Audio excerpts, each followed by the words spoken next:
Pero las caídas espirituales y emocionales tienen connotaciones mucho más importantes. Y no me referiré necesariamente o exclusivamente a eso de no sentirse bien frente a ciertas cosas o cuando enfrenta ciertas situaciones. Alguien le preguntó a una señora, ¿qué hace usted cuando se encuentra en un basurero emocional? Y ella contestó, pues para olvidarme del asunto, voy y me compro un sombrero. Su esposo, al escuchar decir eso, hizo el siguiente comentario. Ahora me explico por qué tus sombreros son tan raros. Hay ocasiones en que nos desanimamos cuando no estamos felices acerca de algo o de alguien. O cuando perdemos el trabajo o tenemos un accidente de tránsito. O cuando alguien nos dice algo negativo sobre nosotros. Pero no me refiero a esto. Hablo de la depresión, ese profundo sentimiento de desesperación que a veces puede convertirse en algo terrible y horrible. Es un asunto que envía gente a los hospitales o causa que las personas simplemente desaparezcan de su círculo social. En ocasiones, cuando nos sentimos mal, es como si estuviéramos en una tormenta. Llega y se va. Pero la depresión es como una neblina que está constantemente presente, bloqueando el sol que trata de llegar a nuestras vidas. Y quiero que piense conmigo primero en lo que voy a llamar el serio problema de la depresión. Ahora sí, veamos el Salmo 42:5. ¿Por qué te abates, oh alma mía, y te turbas dentro de mí? El rey David escribió estas palabras. Y él estaba deprimido, y estaba hablando consigo mismo. Hago un breve paréntesis aquí para informarle que el Instituto Nacional de Salud Mental reportó que la depresión es, tristemente, un negocio de más de $1 billón anuales. O sea, lo que la gente gasta para ser tratada de depresión. Y en lo que yo investigué para preparar este mensaje, descubrí que hay millones de norteamericanos que sufren de depresión, y supongo que esa es una lamentable realidad en todos los países del mundo. ¿Sabe usted que es muy difícil animar a una persona que sufre de depresión? Tal pareciera que nada le hace sentir mejor. Por eso digo que la depresión es un problema serio, y quiero compartir con usted una lista que encontré que describe lo que es la depresión. Esta lista le revelará si usted o un miembro de su familia o algún amigo sufre los efectos de la depresión. La depresión es un sentimiento de pasividad y apatía, un continuo estado de tristeza, una actitud de que nada está bien, o peor aún, nada vale la pena. Es un constante estado de desesperanza, un sentimiento de que a nadie le importo, o nadie me entiende, nadie me acepta. Es vivir en un constante estado de preocupación y de ansiedad. Eso es depresión. ¿Quiere saber si usted está deprimido? Aquí está la lista para que se haga una honesta evaluación. ¿Ha perdido toda iniciativa? Tal vez súbita o lentamente usted siente que quiere tirar la toalla. Siente repentinos deseos de llorar sin causa aparente. Se despierta de pronto por la noche y ya no puede volver a dormir. Se despierta por la mañana sintiéndose fatigado. Siente dolores no bien definidos en todo su cuerpo. Se encuentra a veces pensando en su propia muerte o con pensamientos suicidas.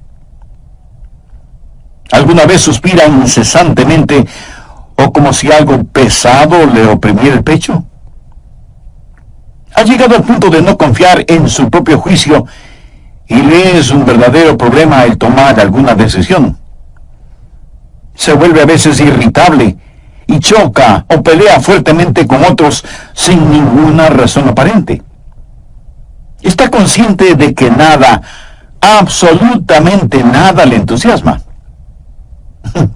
Permítame aclarar que esa no es mi lista. Pero estoy seguro que es la lista de alguien. Amigo, esa es la depresión de alguien que está deprimido o deprimida. Y a lo mejor alguno de quienes me escucha dirá, pastor, ese mensaje no es para mí porque yo no estoy deprimido. Felicitaciones. Pero sabe, alguien que usted conoce lo está.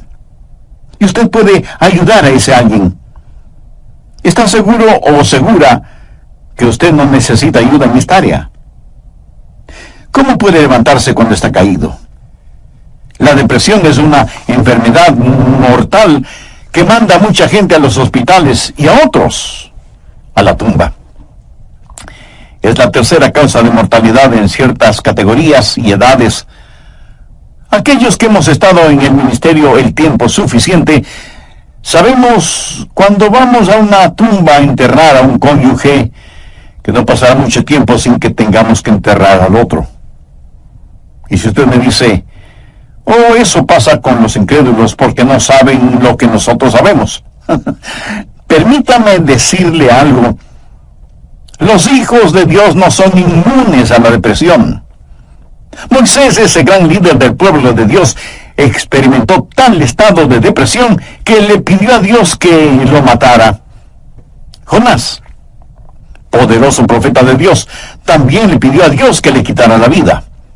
Y Elías, sentado bajo la sombra del árbol, deseaba más bien estar muerto. El apóstol Pablo habla de sí mismo y su estado de depresión o de desesperación por estar vivo. Y Juan el Bautista estuvo en un calabozo. No una mazmorra literal, sino en un calabozo de desesperación. Juan el Bautista, el heraldo del Señor Jesucristo, llegó a dudar si Jesús era el Mesías. Y en las páginas de la historia encontramos que grandes hombres sufrieron depresión. Quienes predicamos la palabra de Dios, pensamos que Carlos Spurgeon fue uno de los más grandes predicadores que han existido. Pero este gran hombre lleno de viveza y calor humano tuvo períodos de depresión.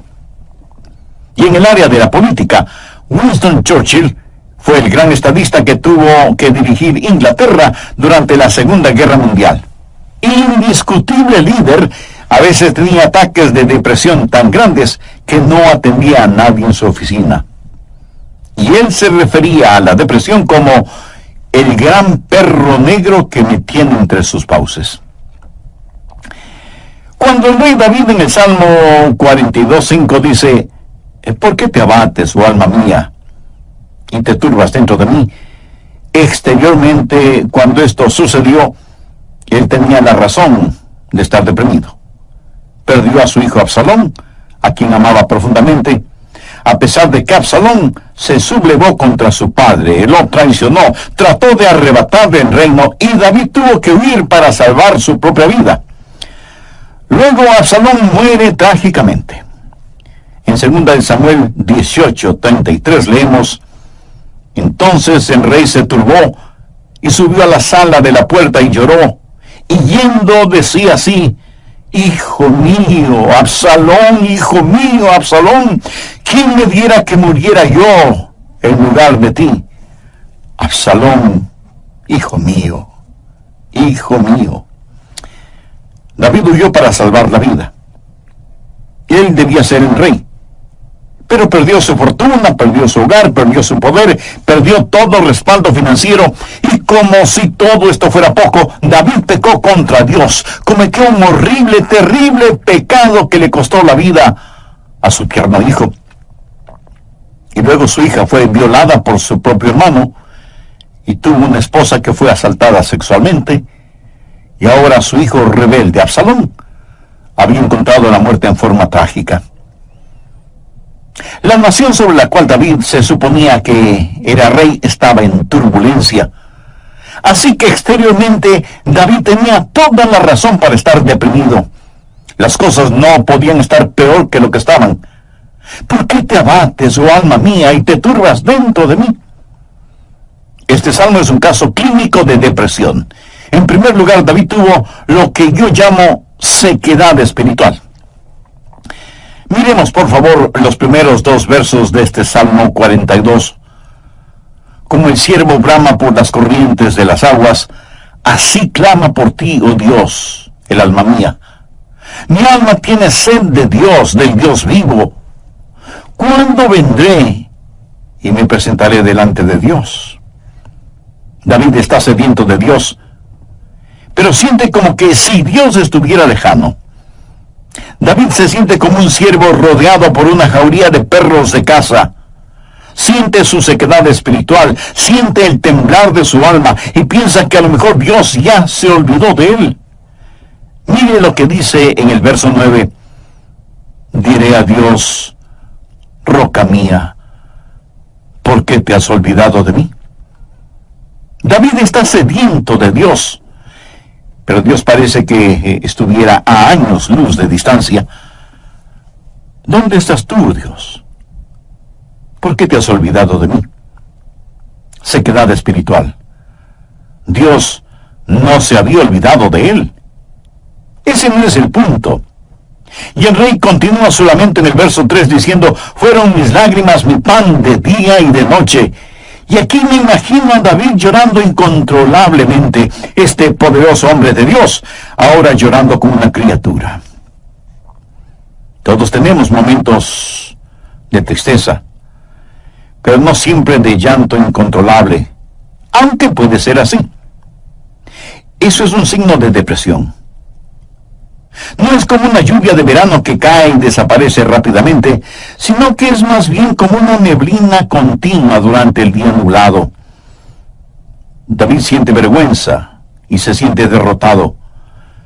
Mire lo que dice en el verso 3. Fueron mis lágrimas mi pan de día y de noche, mientras me dicen todos los días, ¿dónde está tu Dios? Él sabe que sus enemigos están burlándose de él y está avergonzado. Se siente como un indigno testigo de Dios, y por supuesto que lo fue. Sabe, a veces, aun estando en evidente pecado, tratamos de testificar, pero no tenemos ni el poder ni el gozo para hacerlo, y no tenemos la victoria, y esto aumenta nuestra vergüenza.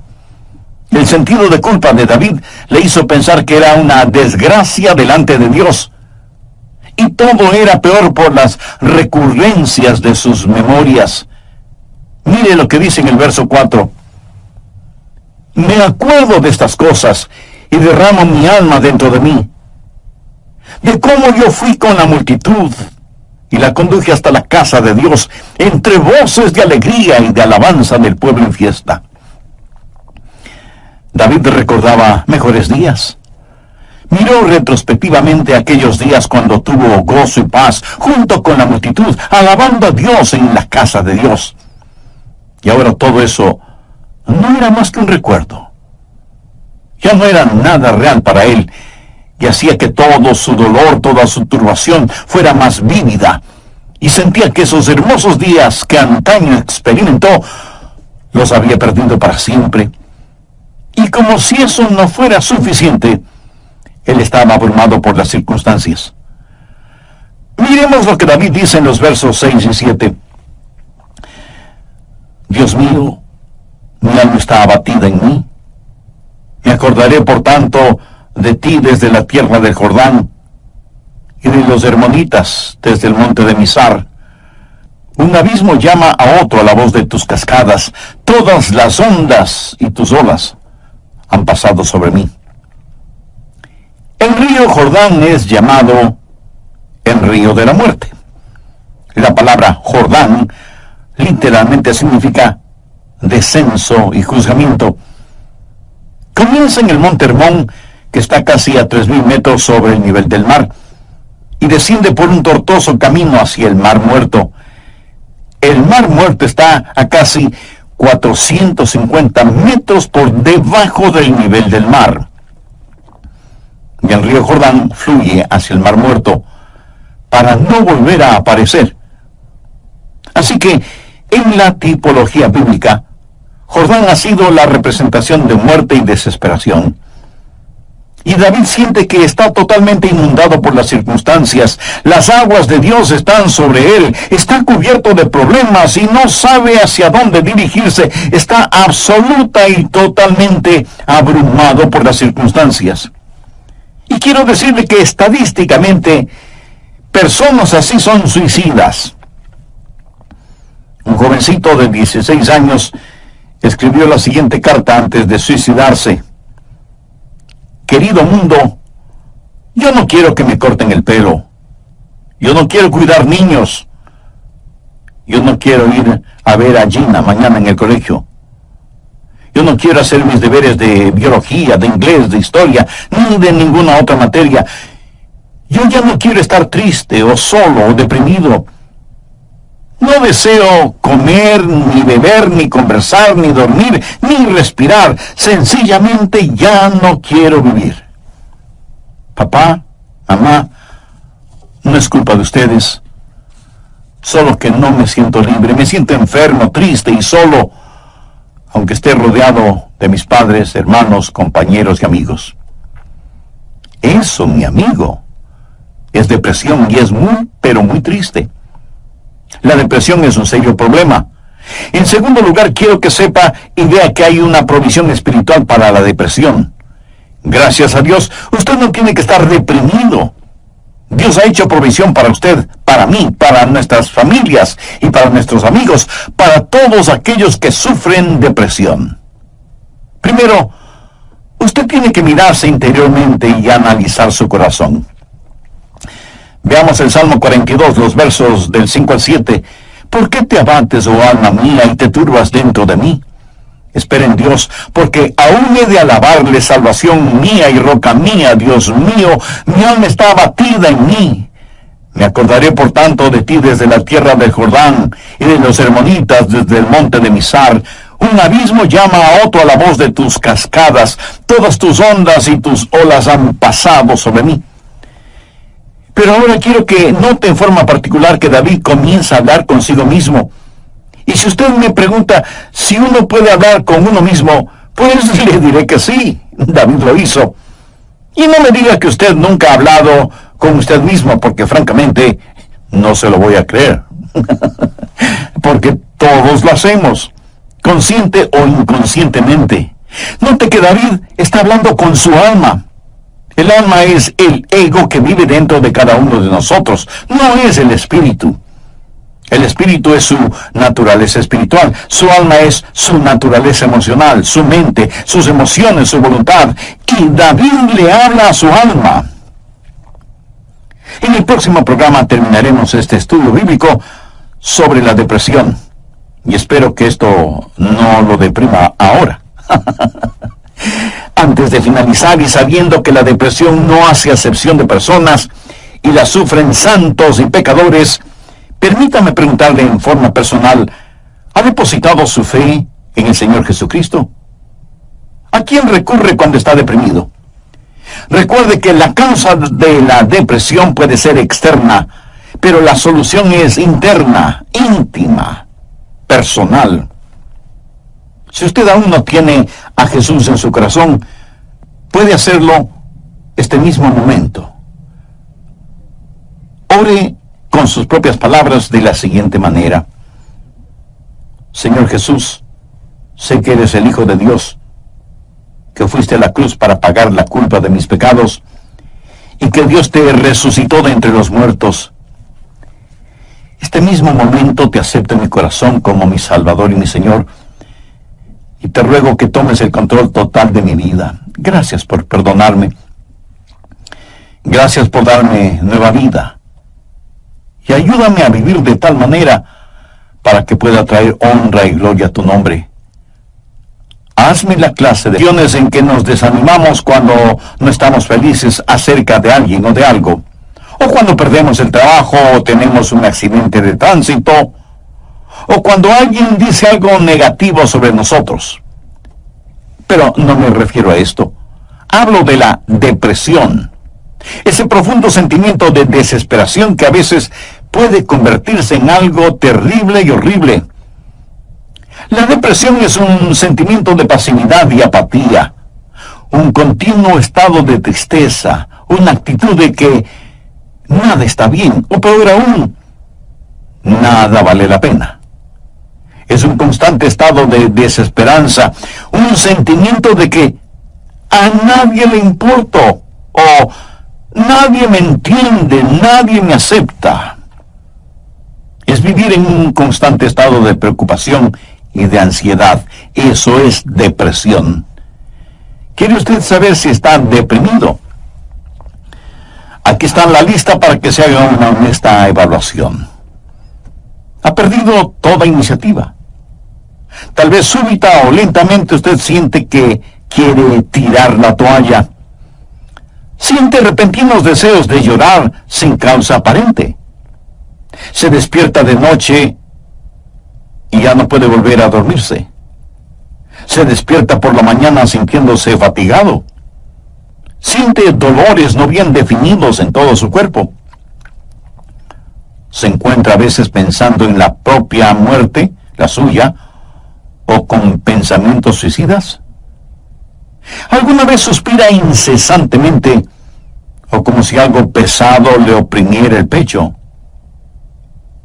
Ha llegado al punto de no confiar en su propio juicio y le es un verdadero problema el tomar alguna decisión. Se vuelve a veces irritable y choca o pelea fuertemente con otros sin ninguna razón aparente. Está consciente de que nada, absolutamente nada le entusiasma. Y si usted me dice, eso pasa con los incrédulos porque no saben lo que nosotros sabemos. Permítame decirle algo, los hijos de Dios no son inmunes a la depresión. Moisés, ese gran líder del pueblo de Dios, experimentó tal estado de depresión que él le pidió a Dios que lo matara. Jonás, poderoso profeta de Dios, también le pidió a Dios que le quitara la vida. Y Elías, sentado bajo la sombra de un árbol, deseaba más bien estar muerto. El apóstol Pablo habla de sí mismo y su estado de depresión o de desesperación por estar vivo. Y Juan el Bautista estuvo en un calabozo, no una mazmorra literal, sino en un calabozo de desesperación. Juan el Bautista, el heraldo del Señor Jesucristo, llegó a dudar si Jesús era el Mesías. Y en las páginas de la historia encontramos que grandes hombres sufrieron depresión. Quienes predicamos la palabra de Dios, pensamos que Carlos Spurgeon fue uno de los más grandes predicadores que ha existido.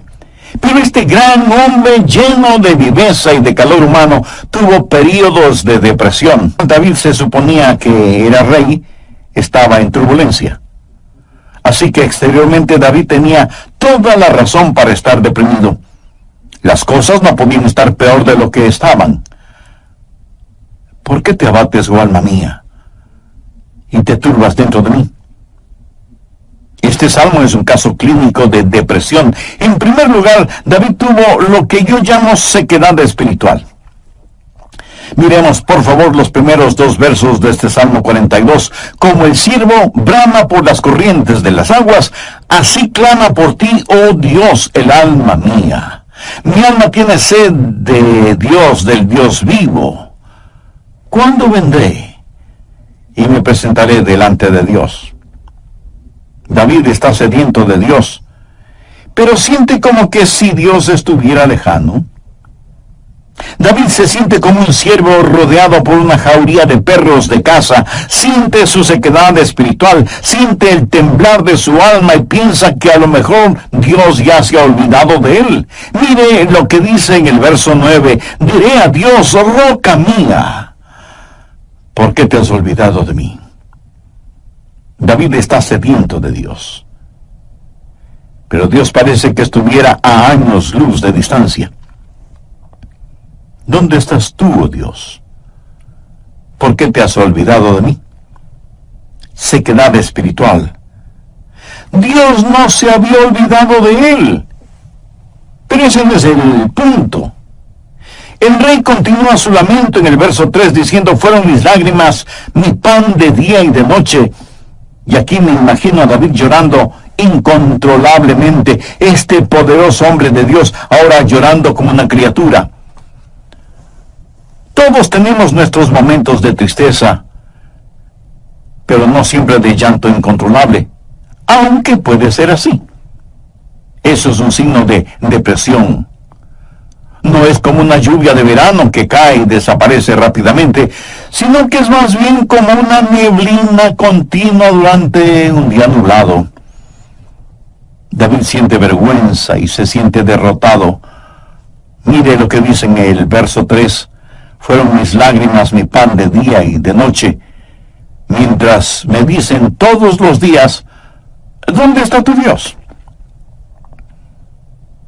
¿Sabía que dentro de usted hay alguien que constantemente le está hablando? Es la vieja naturaleza, su alma no redimida ni santificada. Y su alma le habla y le dice, tienes razón de sentir pena por ti mismo. Nunca lo lograrás. No tienes lo que se requiere. Este es el final. La vida no vale la pena vivirla. Y David responde a su alma y le dice, ¿por qué te abates, oh alma mía? Y este es el momento en que usted toma control, sostiene firmemente a su alma frente a usted, le mira directamente a los ojos y le habla. Eso es lo que David hizo cuando le dijo, alma, ¿por qué te sientes así? Usted tiene que mirarse íntimamente, interiormente, y analizar su corazón. ¿Por qué está deprimido? Yo no estoy diciendo que no tiene razón para estar deprimido. Tal vez alguna persona amada ha fallecido, su cónyuge, un hijo o una hija, un entrañable amigo. Si eso es verdad, entréguele su dolor a Dios, comparta su pena con quienes le aman, y tenga en cuenta que a pesar de cómo se sienta, la vida no ha terminado para usted. Tal vez tiene el corazón destrozado. Alguien a quien amaba profundamente le ha engañado. Tal vez un esposo ha abandonado a su esposa por otra mujer, o a lo mejor una esposa ha dejado a su esposo por otro hombre. Tal vez esté enfrentando el dolor de un noviazgo roto súbita y amargamente. O pudiera ser que los padres no hacen sentir bienvenidos a sus hijos que se fueron del hogar como las ovejas negras de la familia. Si usted está viviendo estas u otras amargas experiencias, escúcheme. Rehúse el estar rumiando estas cosas una y otra vez. Eso no es bueno. Analice las cosas. Si alguien le ha destrozado el corazón, vea qué es lo que ha aprendido de esa experiencia y comience a buscar y tener nuevas amistades. Tal vez usted ha pecado y está siendo perseguido constantemente por el fantasma de su culpa. ¿Qué debe hacer? Confiese su pecado a Dios. Y si tiene que pedir perdón a alguien, hágalo. Si tiene que restituir algo a alguien, hágalo sin demora de tiempo. Mientras más se demore en hacerlo, más difícil le será el realizarlo. Haga lo que tiene que hacer ya. Y cierre la puerta de ese pasado. Analice, mire su propio corazón y pregúntese, ¿por qué estoy abatido? Pero necesita hacer algo más.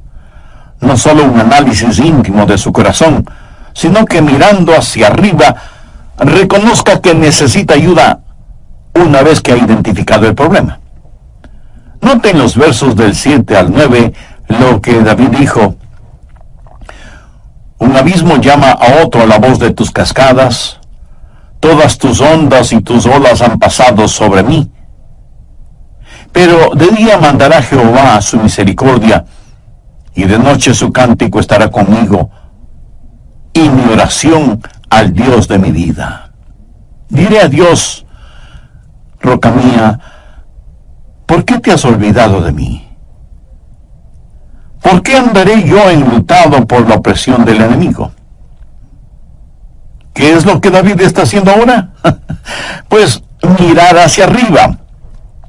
No solo interiormente para ver por qué me siento así, sino mirar hacia Dios y decir, Dios, tú eres mi ayuda y mi esperanza. Tú me cubrirás con tu misericordia. Oh, qué amigo nos es Cristo. Él llevó nuestro dolor. Estoy seguro que alguien me dirá, pastor, lo que yo estoy pasando usted no lo comprende. Mi amigo, ese no es el punto. Cierto, yo no lo comprendo, pero Dios le comprende. Y no solo que le comprende, sino que le ama y quiere cuidar de usted. Él es su ayudador, aun cuando usted no lo entienda. El doctor Warren Wiersbe fue un gran maestro bíblico, y él dijo que la vida no es un problema que debe ser resuelto, sino un misterio que debe ser vivido.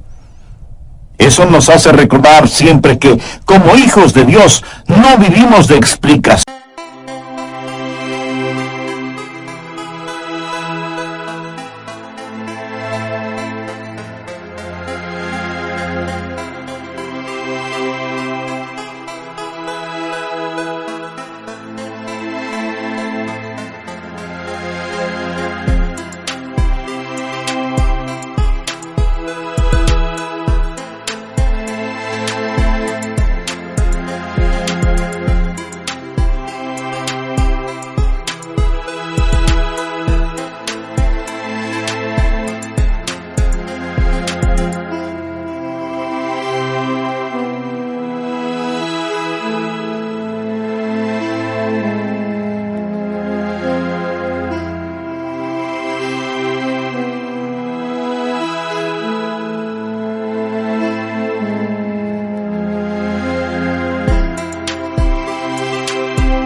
Sino de promesas.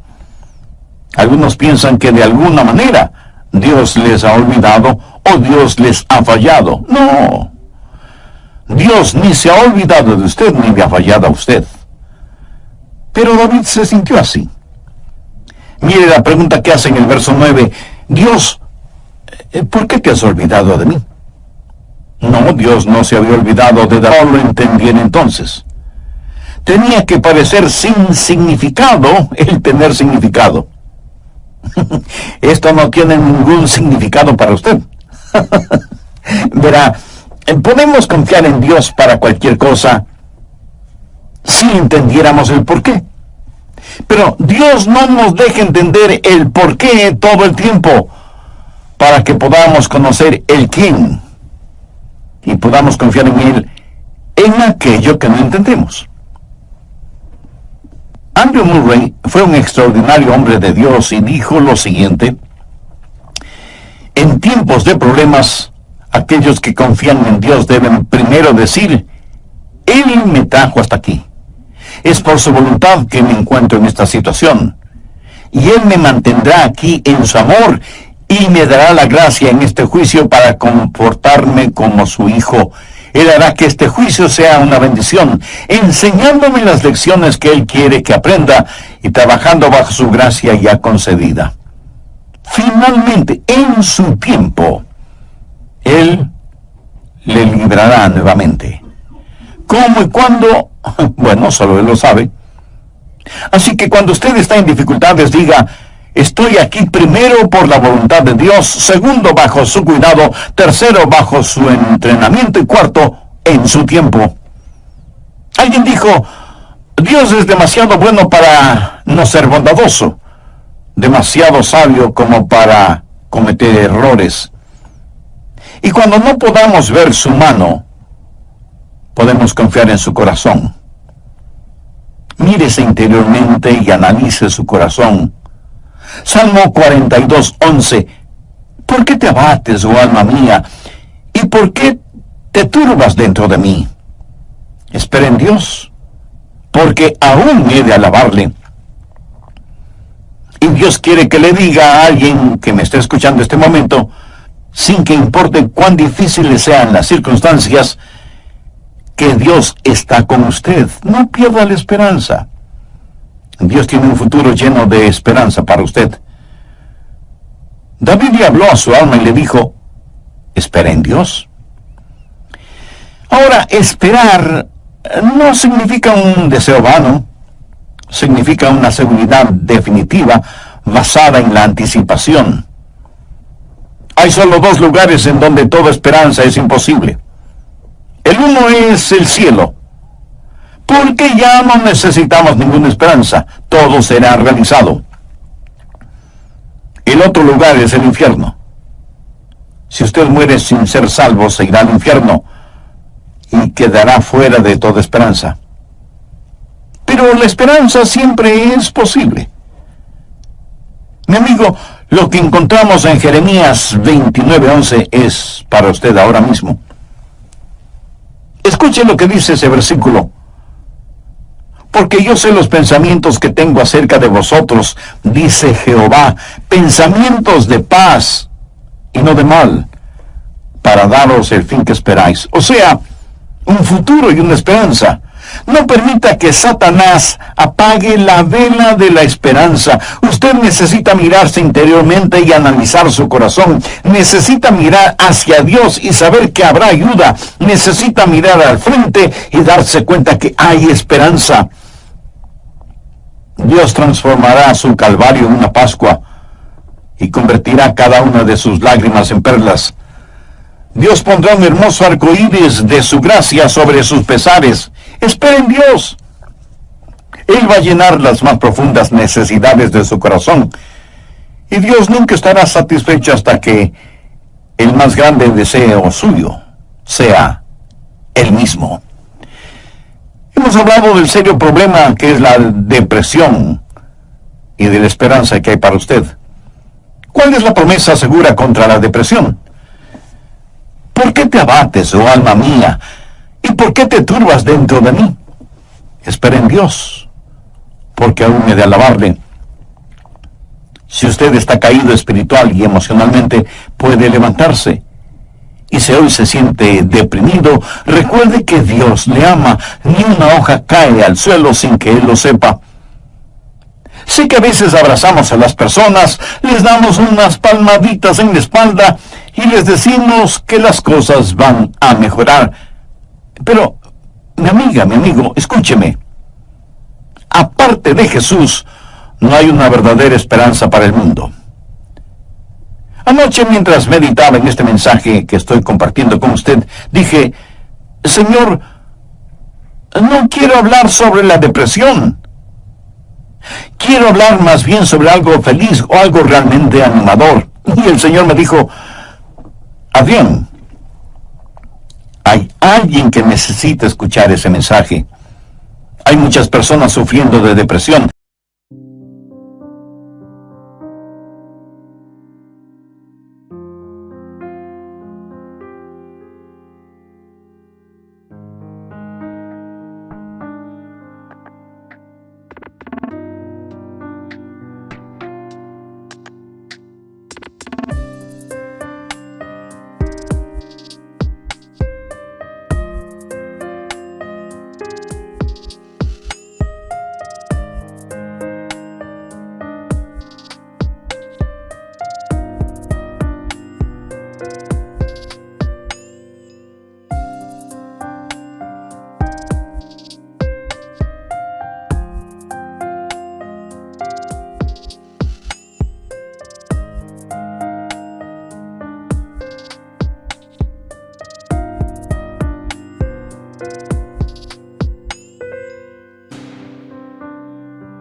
Debes entregar ese mensaje. Así que, de Dios a usted, déjeme decirle algo. Si usted está caído, puede levantarse. Dios tiene una manera para usted. Y no es psicología popular barata, ni una palmadita en la espalda diciéndole las cosas van a mejorar. Espere en Dios, Él le ayudará hasta el final. Tenga la absoluta confianza que usted está protegido y abrazado por los eternos y poderosos brazos de Dios. Si es que usted es un hijo de Dios, por haber recibido a Jesús en su vida. Si usted no tiene la seguridad de su salvación, ¿por qué no recibir al Señor Jesucristo como su Salvador y Señor ahora mismo? Si con fe y sinceridad se lo pide, Él le salvará instantáneamente y le guardará continuamente. Él nunca le olvidará ni le dejará. Con sus propias palabras, usted puede decir una oración como la siguiente: querido Dios, sé que me amas y que quieres salvarme. Señor, sé que tú moriste en la cruz para salvarme y derramaste tu